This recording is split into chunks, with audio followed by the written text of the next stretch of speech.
السلام عليكم ورحمة الله وبركاته. يا جماعة أنا معايا أخويا ميزة أهو.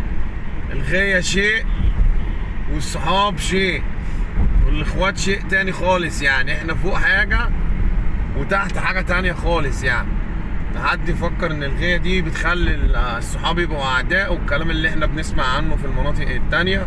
لا يابا، إحنا بنطير في السما ونعيش الدور مع بعضينا فوق وننبسط ونتكيف وننزل نقعد على القهوة أصحاب وإخوات، مالناش دعوة باللي حصل في الغاية. احلى مسا عليكم واحلى مسا على كل الناس الكويسه. يا رب كل الناس تقتنع ان الغايه دي هوايه ما تخسرش الناس من بعضيها. يا عم لو نزلت من فوق ماسك لي الغايه كلها انزل اقابله في الشارع صاحبي وحبيبي، ماليش دعوه باللي حصل في السما. احلى مسا عليكم، بس على الناس يا اخويا سامح، احلى ميزو في الدنيا. احنا اخوات يا صاحبي. صلى على النبي وزيد النبي